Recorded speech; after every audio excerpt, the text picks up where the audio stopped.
I think a little about ideation off the top. I really think about it as connecting the dots between things that don't seem to have any connection on the surface, and you kind of create or innovate something new. I think for me, nothing's better than a day with a great new idea, because a truly great idea can change the course of your business, can change the course of your life, if it's executed well, which usually falls to other strengths.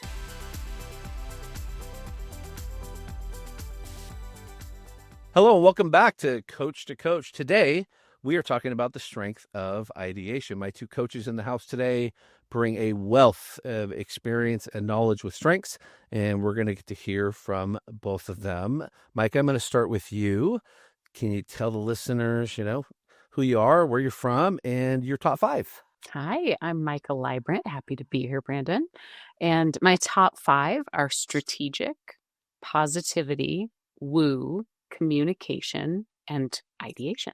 Coming to you today from lovely Western Nebraska in the tiny little town of Imperial. Lovely. And from the cornfields of Imperial, right? And day of recording is the day the sweet corn has exploded and is ready to be picked. So if you've ever wondered why we're called the Cornhuskers, it's because of about 10 days in August when it's all we do. It's all you do. So is this where you mount a machine and help, or you cheer them on from the sides? Funny you should ask. This year is the first time in my several decades of life that I have been in charge of my dad's garden, which I think most people would call a farm. It's bigger than my first apartment. So there's a lot of corn picking and reverse trick-or-treating, sharing with the neighbors. Very cool. Thank you so much. Zane. Yeah, thanks for having me on, Brandon. My top five are restorative, deliberative, ideation, input, and analytical. I affectionately call it a very prickly set of strengths. And I live in Oregon with my wife and my dog. It's beautiful summertime, so we're floating the river, camping, hiking, all kinds of fun stuff. Brandon, I work for you at 34 Strong, and I've been there for 8 years. Was really a ground floor employee. And so solopreneur coaches out there, I empathize with you because I have done every job in this business, from coaching and training, curriculum, marketing, building websites, making posters, flying all around. But sales is really my sweet spot. I work mostly with big government agencies and Fortune 500s, aligning services, usually somewhere between 5 to 8 figure packages. So love to make it rain. And we like it when it rains. Thank you, Zane. Zane and I go back, Micah, way back. So he actually graduated from high school with my son. So I got to hear his valedictorian speech when he was a young man. And lucky you. Zane, we did not share our top five before we started recording. And if you're just listening to the audio version, my face just totally lit up when you shared your top five, because other than ideation, I think you have my bottom five. This is going to be the most amazing partnership ever. It'd be fun to compare. As he was talking about his, I'm over here going, this is gonna be good. we're so different. Like the one strength we pull out is the one you're the same. Everything else is different. So lovely. So I as I've told our listeners, you get a lot of value from this as we get to hear these amazing experts talk about strengths. I'd like to say that Mike, if you don't know, was someone who has talked about strengths globally to every audience you can imagine for many years as a part of the team at Gallup, and one of the primary voices of Coach to Coach. I think 5 seasons. Was that right? Yeah. So we did Theme Thursday at Gallup, which today, if you are still looking at sort of Gallup information on each of the Clifton Strengths, you'll find the Clifton Strengths podcast, which also includes our Theme Thursday work that we did 5 different seasons. I was listening to the communication episode of this podcast. And if you want to be super inspired to be a guest on a podcast, that's a high bar to listen to first. And I'm thinking about, what am I going to say? How am I going to do this? And I'll just say, this is a really fun, different take on my position in a guest seat, because I'm so used to speaking about all 34 themes from a almost clinical standpoint, really dedicated to helping coaches around the world understand the the walls of each theme so that they can teach it well and then go play with it. And now I feel like I get to play with it and talk about myself. So wish me luck. This feels There new. you go. And so for you, I would say the Strengths Maven is on the show today, but I have you next to who I consider the Strengths Encyclopedia. So Zane learned about strengths when he was just 18, Zane, just past 18. And he had come over to our home he was, in addition to graduating with my son, he was on a debate team, a mock trial team with our daughter. So I got to see him engage in that activity. So somehow finagled his way through my daughter to get in front of my wife and I to sell us Cutco knives. And at the conclusion of his knife presentation, I offered him to take the Strengths Finder. So at 18, so that would be, you're 11 years into this now, Zane? Yeah, 11, 12, something like that. Yeah, 11, 12. So in our context, in our company, we give out employee awards each year. And I think you won the Google Award last year. Is that right? For like the guy with the most knowledge about everything pertaining to the company and strengths. Does that sound right? I did. I have context at number 9 as well. So I function sort of like a human archive for the business. Yeah. Phenomenal. So this is going to be so fun. So without that further ado, so I'm going to just hand it to you first, Zane, and say, as you look at Maika's strengths and start to form questions, I'm going to ask both of you, obviously, since ideation is the topic of the day, to talk about that, but you're welcome to dive into dynamics and just start to run with where you go. So Zane, do you want to kick us off with your thoughts, questions, ideas about Maika's profile, your profile, ideation? The floor is yours. Sure. So I think a little about ideation off the top. I really think about it as connecting the dots between things that don't seem to have any connection on the surface, and you kind of create or innovate something new. I think for me, nothing's better than a day with a great new idea, because a truly great idea can change the course of your business, can change the course of your life. If it's executed well, which usually falls to other strengths.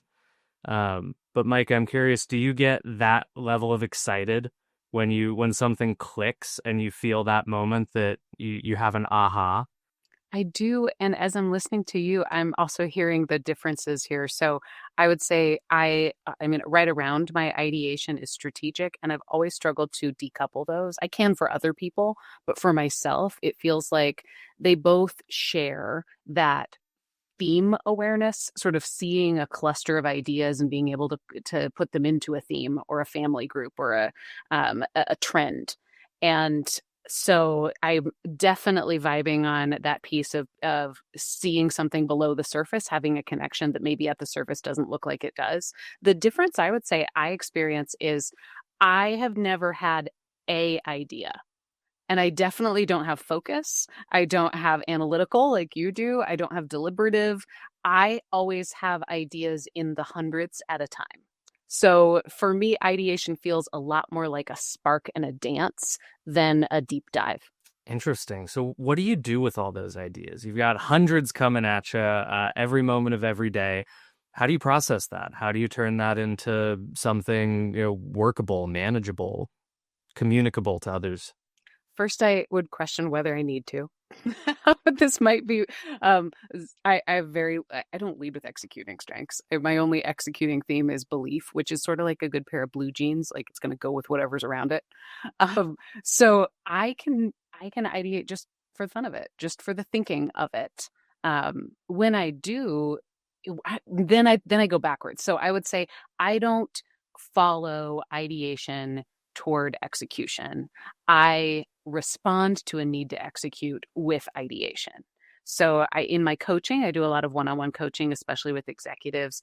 And my sweet spot of their career is usually tipping people into leading a lot of people into the ambiguity of having to be sort of at that top of their game space, where it becomes even more important that they can name their authentic style and how that's different from other people. So it's a really conceptual space that I play in with people. And one of the things that I do best is make analogies for folks. And they will sound, I'm sure, crazy for a hot second. until I see the aha on the other person's face. And they'll say things like, I had never thought about it that way. Or I had no clue that you could compare me to, a pop culture reference that happened in the last 12 hours. But the way that you crafted that makes total sense. And so I think my ideation in that way really becomes a magnifier for my communication. I can help people find hyper unique takes on their story. And it's really because it's always firing. I remember early days of noticing ideation. I was involved in this really cool group when I was in fourth grade. And I've learned since that it still exists. So before I say it out loud and become like the de facto regional advisor for this group, I'm not going to quite say the title of it yet, but imagine like mathletes except for creativity. This is what this was. And we would go to these competitions, and one of the side competitions that you could sign up for was called creativity. And the whole point of the exercise was quantity of ideas. So it would take like 5 minutes tops, and your team that you could put out there, their entire mission was to fill a page with as many original ideas as they could around the theme that the judges would give you. It was the first time I felt flow, where I thought, oh, this is what I'm put on the planet to do. And so ideation, I think as a definition, is sort of, it's taboo, not Family Feud. If Family Feud is guessing what's the most common response, taboo is you get points for the originality of it. And so I feel like I've got a billion things going in my head all the time. And the ones that appear the shiniest to me that I will go in and harvest are the ones that are the most original, that are going to fit the task. And to your question of how do you execute it? How do you do anything about it? What I find is I'm really good at inspiring other people to take it and run with it. And I'm not half bad at holding folks accountable. So I'm a catalyst, not a doer. Awesome. Well, I love pulling out a couple of things from what you just shared that I think are really kind of essential for ideation. The way that you pair it with communication, I think a lot of potential for storytelling and creativity in the way that you take maybe just a bunch of facts on a page and weave them into a narrative, something that's a lot more compelling. I love also that you share about, kind of that fourth grade group that you're in, because I think a big thing for ideation is don't edit while you write.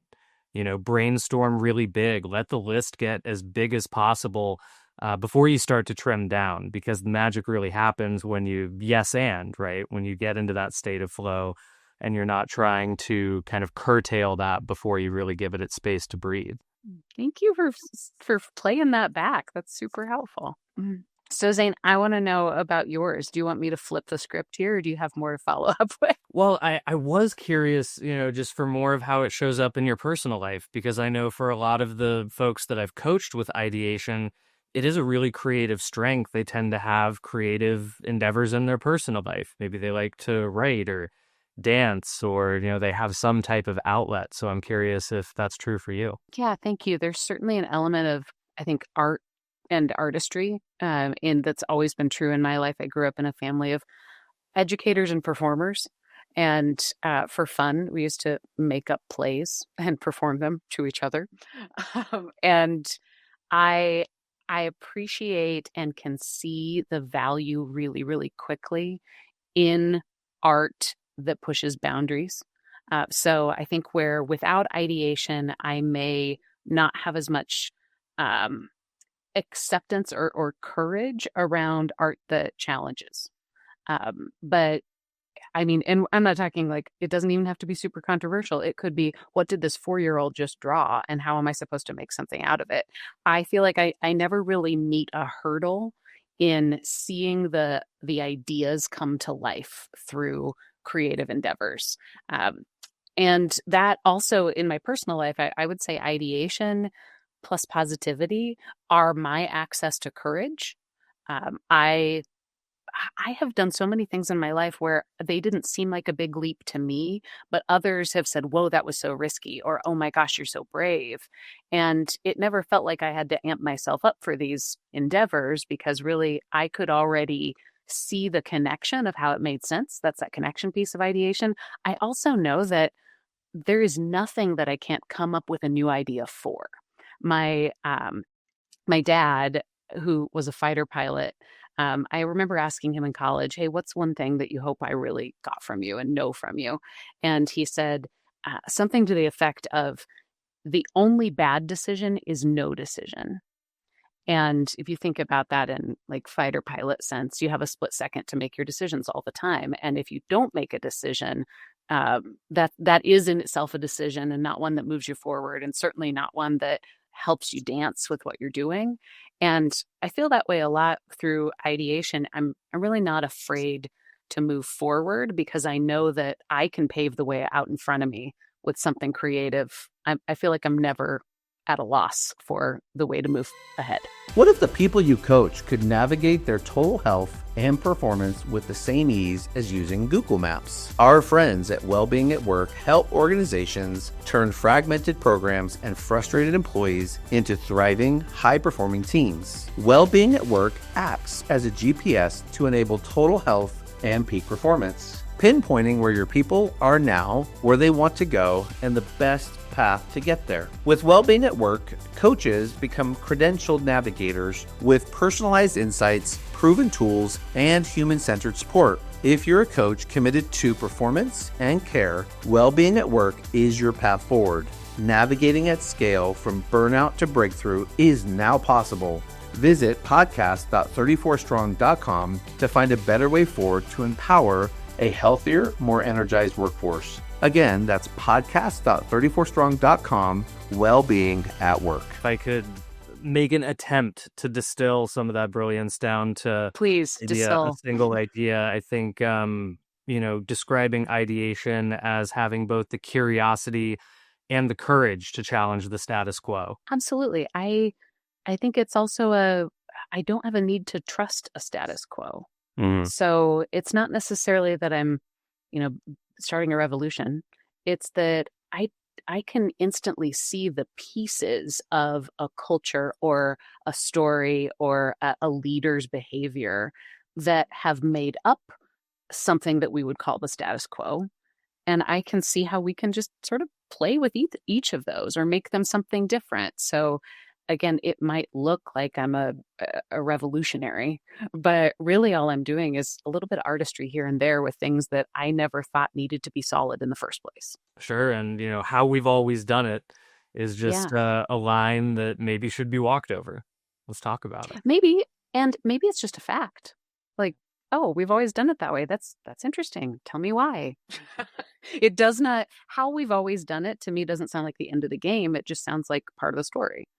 Absolutely. Well, are you ready to flip the script? Do you want to hear what ideation sounds like with a whole bunch of prickly executing strengths? You said prickly as if it's a bad thing. When you said your strengths, I heard depth and like solidness and boldness and a lot of courage as well.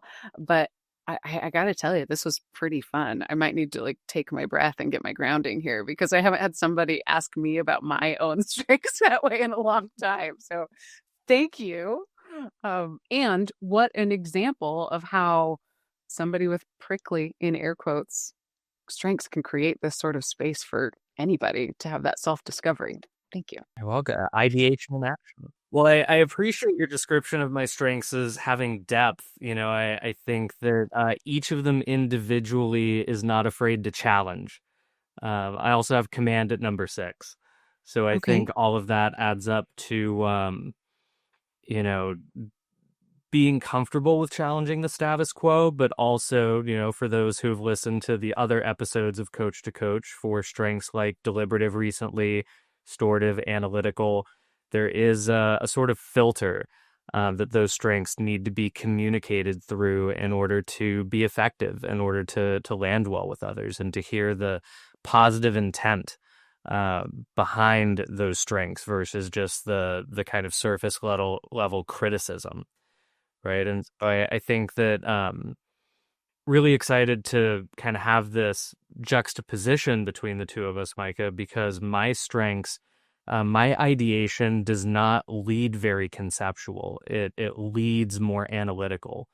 For me, an idea has to pass through more of those filters of, does this make sense? Is this feasible? Should this be a priority? And once it passes those filters, then I love going to a conceptual space. I love digging in and yes-anding and, building something as big as it can be. And that's really on the professional side, I suppose. On the personal side, much easier to kind of freewheel, right? I love to study philosophy. I love to build fantasy worlds. But I also love to pick things apart. I can't just watch a movie and experience it. I have to, if like a movie really fascinates or confounds me, I need to look up video essays and articles, really like think through what the film is trying to say and all the different methods that it might convey it. So I really want to like delve the depths of that idea that's being communicated. Professionally, I just love creating products, tools, systems. Brandon, I remember you and I in the early days of 34 Strong would just hole up in an Embassy Suites conference room for 8 hours and emerge with a new management training that we would be so excited about, talking too loud on airplanes and disrupting the people around us, because I was just really jazzed about what we were kind of architecting together. Strengths alchemy is what you called it. That's it. We were boom, building something new, something out of nothing, lead into gold. But yeah, my conceptual really takes a back seat to that analytical filter. I think a good example of that, have this idea for a strengths-based dating app. What a cool idea, right? I'm sure coaches out there, many have had this same idea of an app that, links people up based on their strengths. And gosh, you get a whole team together for 2 hours to talk about all the different features you could add and yes-anding. But I would probably take a quick pause and do 15 minutes of research to say, could we use that IP in our app? Probably not. Do I have a tech background? Can I code? No. So I'll have to hire. How much does that cost? Okay, we're looking at $5 million to get this app off the ground. Am I willing to take on that debt? Probably not.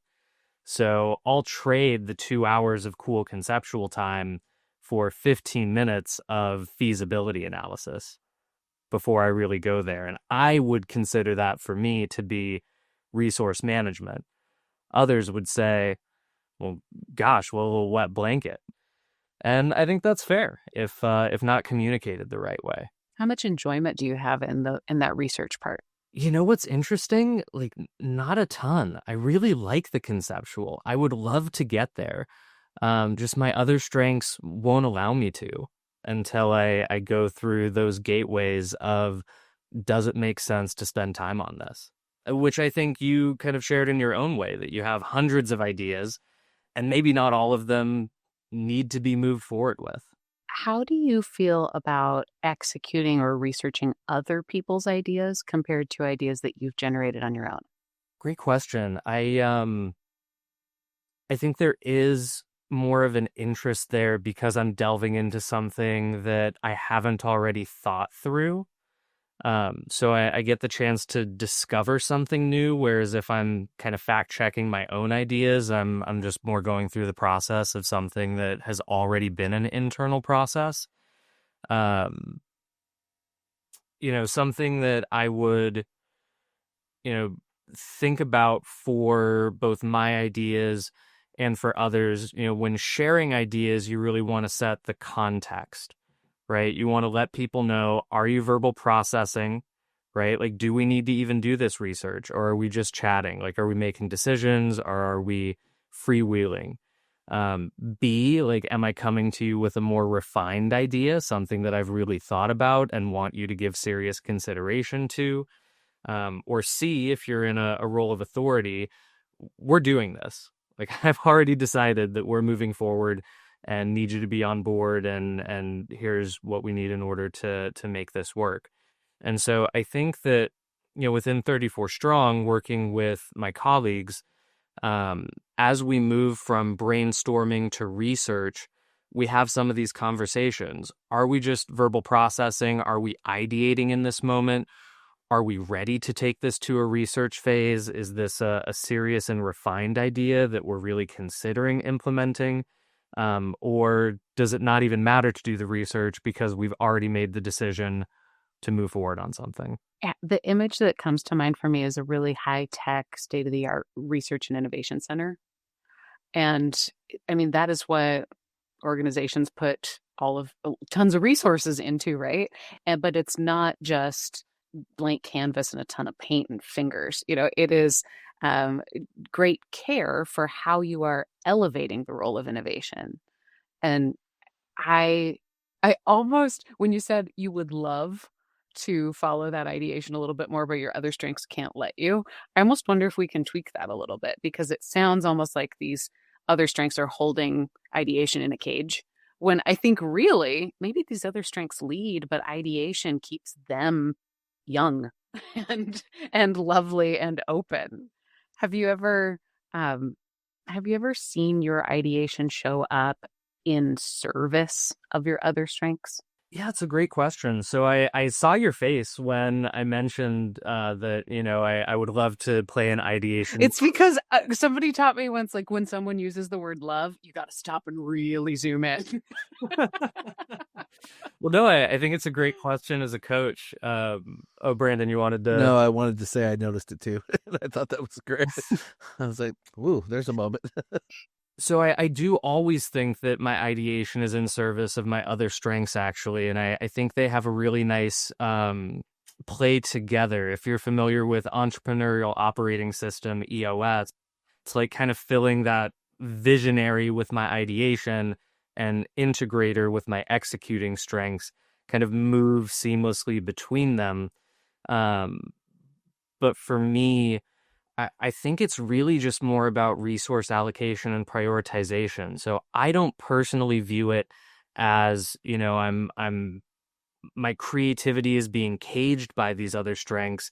I think we live in a world of unlimited possibilities, but limited resources. And so something that I personally do to kind of manage my own ideation is I have a parking lot for my ideas. I have a spreadsheet where whenever I have an idea that I think this would be amazing to implement in the business, I put it in my spreadsheet and I leave it alone. And if I come back to it in 2 weeks, half of those ideas I go, what was I thinking? This is I was on to nothing here. And so I scratch them. I'll come back 3 months later and go, you know what? The other half of these ideas, most are not relevant to the business anymore. We're in a different place. And so if really after 6 months I go, this idea still seems like a good idea, it has legs, like let's really look seriously at implementing it. And I do that because I think most businesses, solopreneurs, coaches, they struggle not because they have too few good ideas, but because they have too many. And they spread themselves too thin trying to execute and implement all of them, when, we've all of us with ideation have been that person that gloms onto something and brings it back to our team all excited. And, eventually we get that reputation of bringing the flavor of the week, because ideation does love to innovate, loves newness. And so the parking lot for me and these kind of executing analytical filters, in my mind, help kind of protect myself and others from that, resource allocation idea that we can't necessarily chase everything. I'm seeing a cool coupling here of my version of ideation strategic and your ideation restorative. Uh-huh. I do not have relationship with what's already existed enough to have the patience to fix it if it's broken.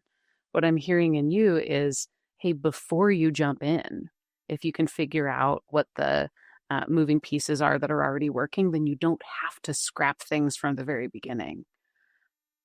I don't mean to put you on the spot here, but if those two couplings, as in you and me, were to work together at our very best, what would you, using your superpowers, see need to happen in order for my version of ideation to complement yours? Yeah, love that question because I do think that our strength sets are very complementary, right? Because they're so different.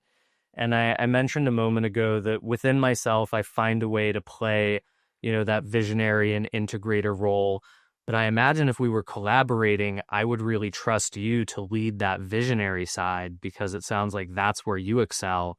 Um, and trust you to trust me on the integrator side that, we can make some of that reality and also to question and push back and have a Yes. healthy tug of war between us to make sure that we're not leaving great ideas on the cutting room floor, but also not chasing the dragon, right? That we get the best of both worlds by having that mutual respect, that all partnerships have when they have two very different people who learn to work together effectively. But I'll flip it back on you. How would you see that partnership moving, or how do you see that partnership evolving in folks that you coach? You know how we start our coaching business on a high, only to get absolutely overwhelmed by the business side of things? We're suddenly supposed to be a full-time salesperson, marketing funnel maker, email marketing expert, social media manager, customer service rep, and tech expert all in one. Yeah, overwhelmed. Well, Lisa Cummings, our strengths coach friend, created a membership that gives you an insane member vault that will blow your mind. All the tools, systems, and templates to save you time and money. It's the actual assets Lisa used at Lead Through Strengths to build a successful strengths coaching business. All the assets are yours to customize and make your very own. She even gives you 2 years worth of emails you can use to serve your customers. So check it out at podcast.34strong.com, Lead Through Strengths. Again, podcast.34strong.com, Lead Through Strengths from Lisa Cummings. I'll take that. Our partnership, which I hope isn't hypothetical. I would love to work with you, Zane. All I'm thinking is, please tell me no a lot. And I will tell you yes or what if a lot. And as long as we can have like a regular moment where we regroup and say, what are we still moving toward? What's most important? I think we could maybe have more permission to be in the brainstorming space together because we both know that it's not personal. It's just creativity. How does it show up for me with my people that I coach? And coaching training has been wildly helpful for me to, I would say, refine and sharpen my ideation, because without knowing what coaching could be, I think I used to believe it was just how many ideas can I give this person for how to solve what they're facing. And instead, I mean, it's sort of like that's ideation on the main stage. But if you go backstage, you can see all the pulleys and the ropes and the set changes. What ideation from that side is a whole lot more interesting if the client is the performer on the stage. By the way, ideation, communication, I've never said this analogy before. If it doesn't land, it's okay. Tell me, I'll come up with another one. But sort of the backstage version, being more of a stage manager than a performer, I feel like I can remember really well some common loops that my clients keep coming back to. And without judgment, I can say, what you're saying right here sounds very similar to what you said over here. What sense do you make of that? And so I'm a bit more of, I feel like I'm paying attention really far below the surface in those kinds of partnerships. Yeah, I love the way that you described coaching as a process of not just offering, right? Not just kind of providing ideas, seeing what sticks, but of unearthing, of playing detective a little bit, of questioning, of guiding, right? And I'll go back to one thing that you mentioned that I thought was really powerful.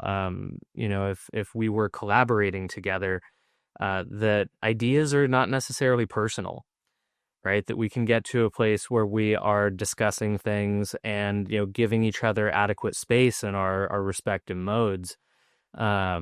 But it doesn't need to be a personal attack if we question each other's ideas, because I think for folks with ideation, and I've certainly felt this way at points in my career, I think we all love our own ideas best, And ideas, because they come from an inner world of creativity, they can feel personal, and it can sometimes sting a little bit when other people, may push back or shut down in ways that you feel, they may not have given serious consideration. And so I like that you pull that out, because I think it really emphasizes the need to set ground rules for, or expectations for, how we communicate, right? That, are we verbal processing? Are we, digging into research here? Are we yes-anding? Is this the place where I put on my devil's advocate hat and we start poking holes in things, right? Being able to discuss kind of what phase of the process we're in, I think, is really helpful to depersonalize and make sure that it never becomes, in any type of partnership, one person versus the other, but it's both people working together to mold the Play-Doh into something that resembles greatness. I wonder if this resonates with you. For me, a good question is, how long have you been thinking about this? And with partners who I already know think I'm credible, I can say 2 seconds.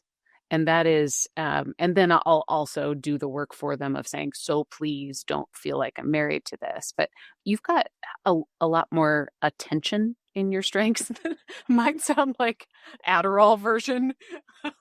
So I'm curious, like, is there something about the length of time that you have been considering an idea that somehow makes it more valuable, or makes it sting a little bit more if you get pushback? Yeah, that's a great question. So for me, because I really play to my strengths in a devil's advocate role, I have no problem with pushback specifically. I really appreciate when others try to poke holes in my ideas, because I view that as a process of strengthening the idea or disproving it, in which case, absolutely, we should not go down this path. I think that's a valid approach.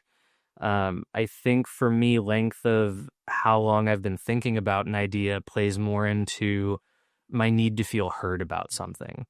Where if I say, hey, I'm verbal processing, this just came to mind, we're just kicking the ball around the yard, no worries. Yeah, we'll pivot and never need to revisit.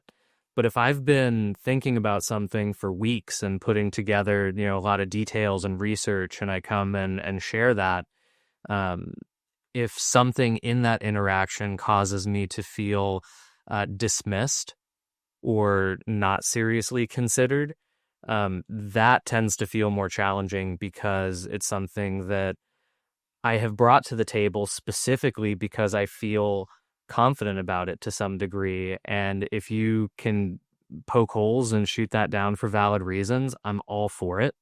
But if we brush it to the side, that's where I start to feel, like my engagement begins to suffer in that partnership, in that team, and that whatever it is.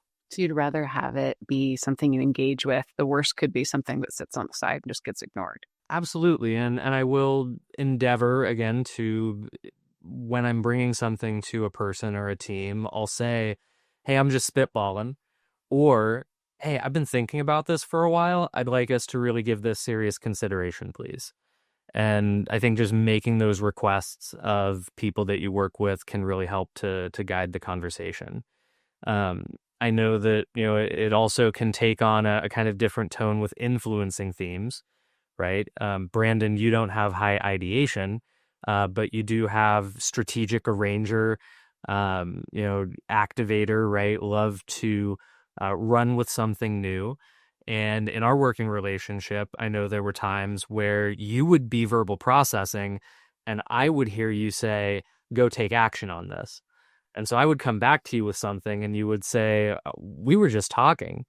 And it was really the strength of those influencing themes that I think made it come across as very real to me, whereas to you, we're playing in that conceptual sandbox. And so I'm curious, listening to Maika and I, what you would add to the conversation here. So I'm fascinated by the interplay of your unique versions of ideation. And in my mind, I'm thinking about, I want them to come up with an idea right now.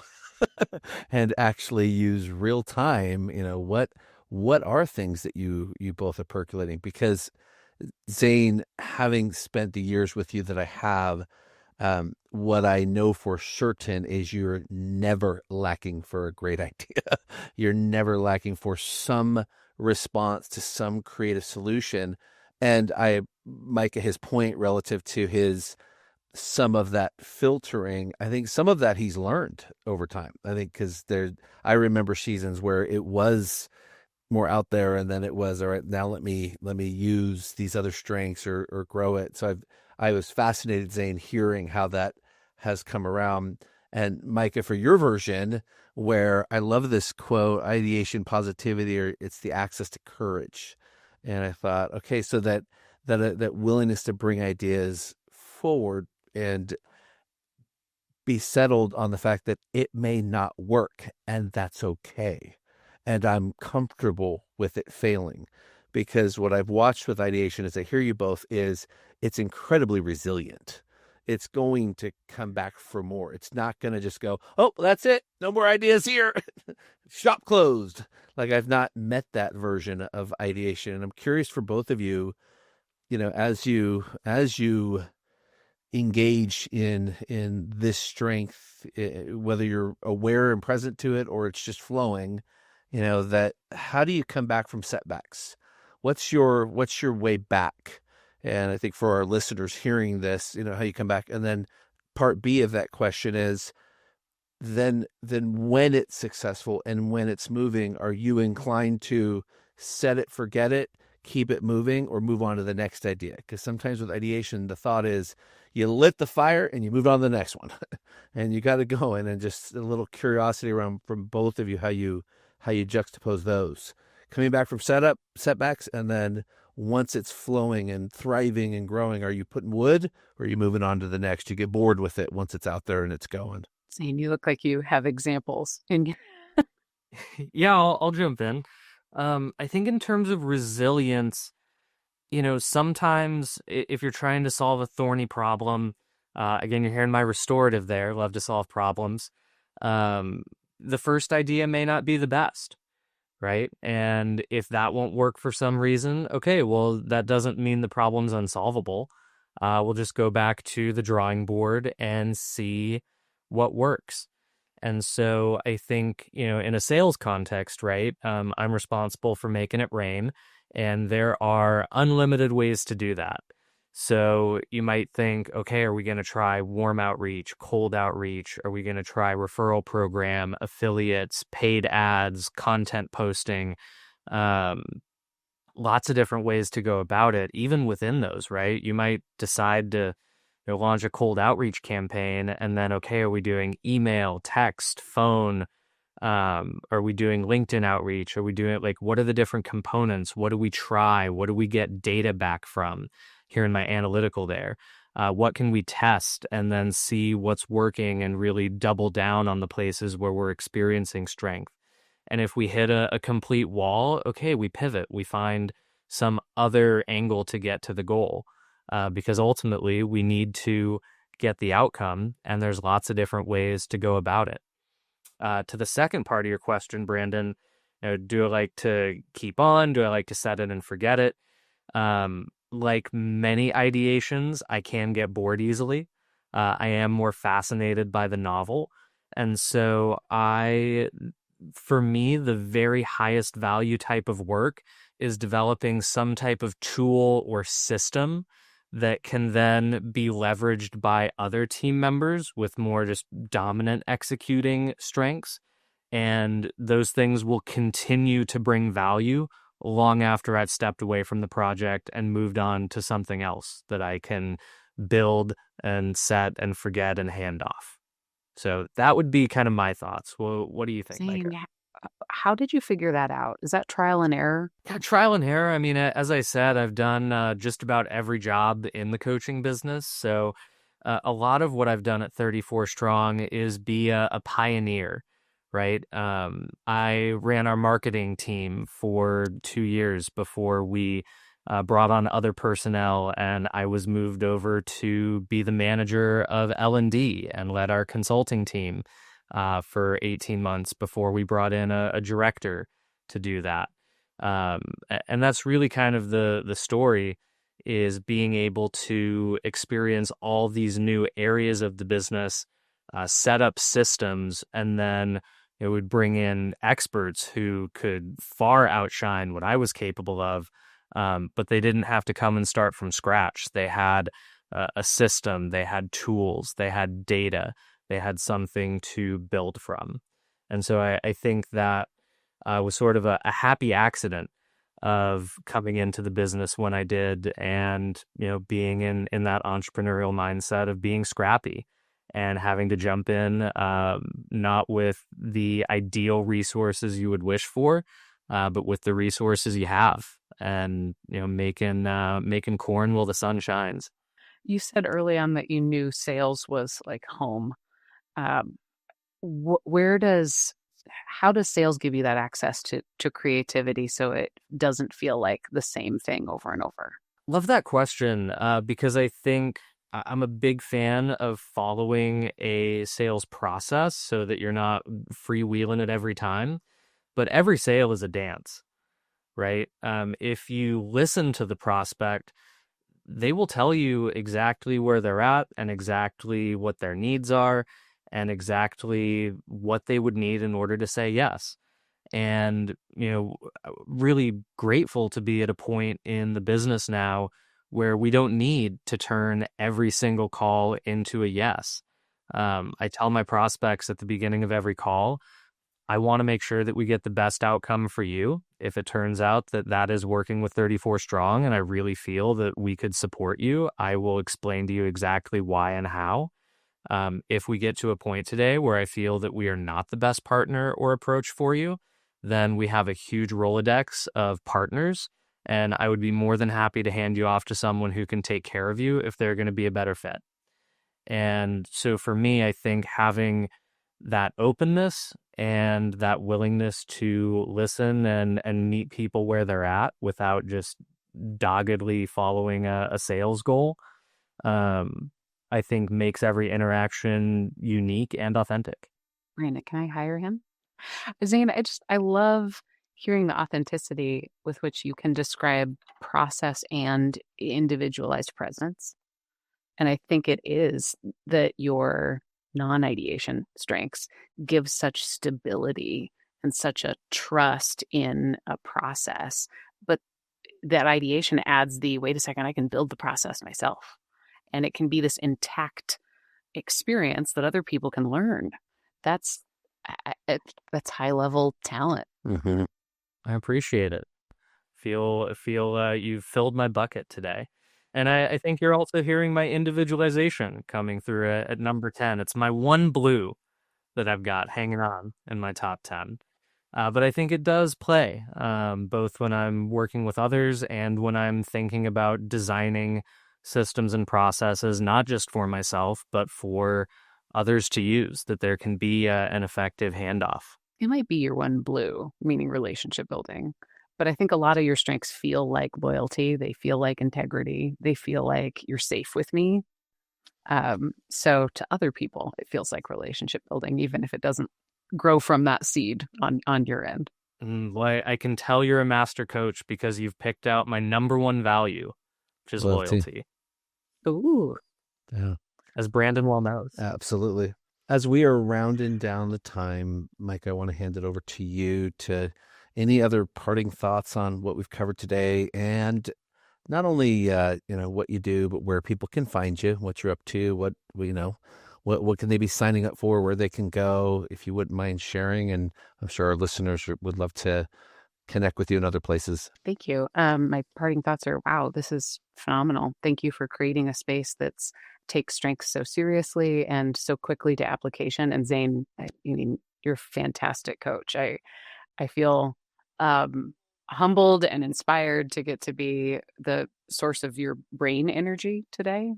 Like the focus point that you were focused on. It was really incredible. I think you helped me name some things that I didn't realize were unique about my version of ideation, and that's super helpful. You can edit this part out or not, but I am like replaying how did I do? And I made a comment that I thought was adorable in the moment and self-depreciating about my strengths not having an attention span. And I'm realizing that's not super helpful because my strengths are also a whole bunch of other people's strengths. So either edit that out or keep this part in where I do the hold on now, Maika, side eye. Let's not do that.